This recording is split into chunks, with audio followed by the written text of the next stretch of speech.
ड्राइवरों के लिए एक ऐसा अधिनियम जो कि पूरे देश में हाहाकार मच गया है।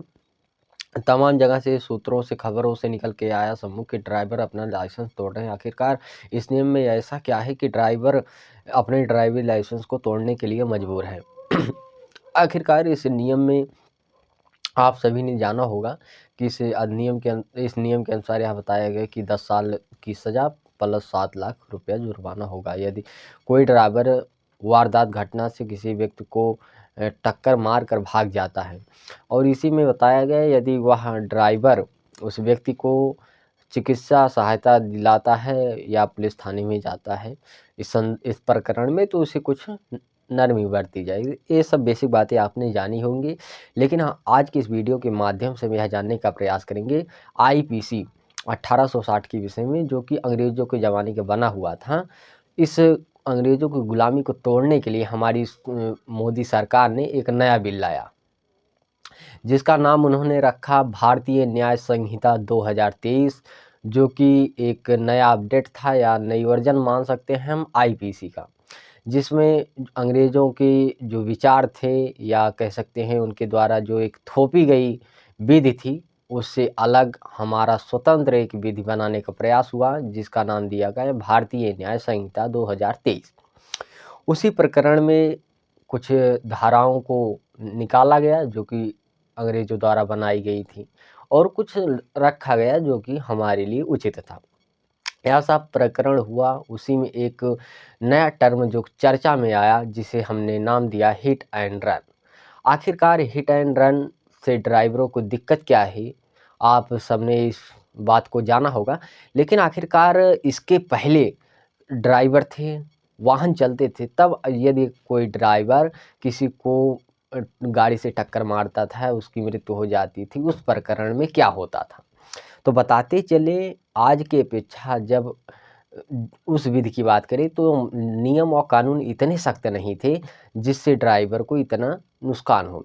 बात करें उस समय के नियम क्या थे, तो बताते चलें, यदि ड्राइवर किसी को हिट एंड रन से पहले किसी को मारता था या एक्सीडेंट हो जाता था या उस व्यक्ति की मृत्यु हो जाती थी, तो उसमें बताया गया था 2 वर्ष की सज़ा प्लस जुर्माना, और प्लस एक इसमें इंटरेस्टिंग बात थी कि ये जमानती अपराध था।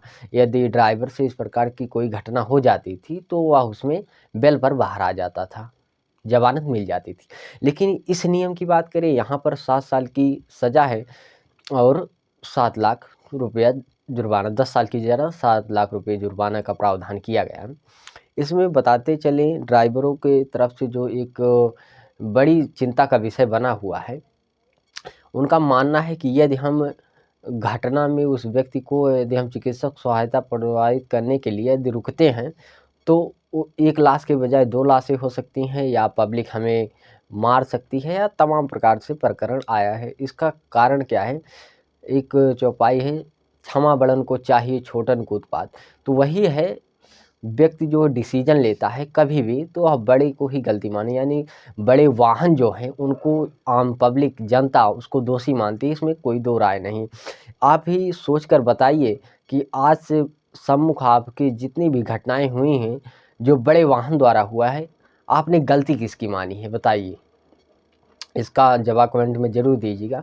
साथ ही बताते चलें, ये ड्राइवरों के लिए सबसे बड़ी प्रमुख समस्या ये है कि ड्राइवर को मानना है कि 8-10 लाख उनकी 8-10 हज़ार रुपये बहुत मुश्किल से कमाते हैं, तो किस ड्राइवर के बैंक बैलेंस इतना है कि वो 7 लाख का जुर्माना दे सके। पहली कमी उनके द्वारा ही बताई जा रही है, और दूसरी कमी ये बताया जा रहा है कि अगर 10 साल की जेल है इसमें, तो कौन सा ड्राइवर जो है इतना बड़ा रिस्क लेकर गाड़ी चलाएगा। इस प्रकरण में मानना है ड्राइवरों का, आप जो हिट एंड रन की बात कर रहे हैं, उसमें आप कौन से ऐसे पैरामीटर हैं जो ये तय करेंगे कि गलती ड्राइवर की है। मेन बात यहाँ पर एक देखी जा सकती है, यदि कोई भी वाहन से टक्कर करता है, यदि उसमें ड्राइवर की गलती ना हो, यानी कि भारी वाहन चालक की गलती ना हो, तो आप ऐसा कौन सा पैरामीटर तय किए हैं जिससे आप बता सकेंगे कि उसमें भारी वाहनों की गलती नहीं थी। तो इस नियम में दूसरी खामी ये है कि आप कौन से ऐसे विधि है या कौन से ऐसे नियम बनाए हैं जिससे यह तय हो सके कि गलती ड्राइवर की नहीं है, यानी भारी वाहन चालकों की नहीं है।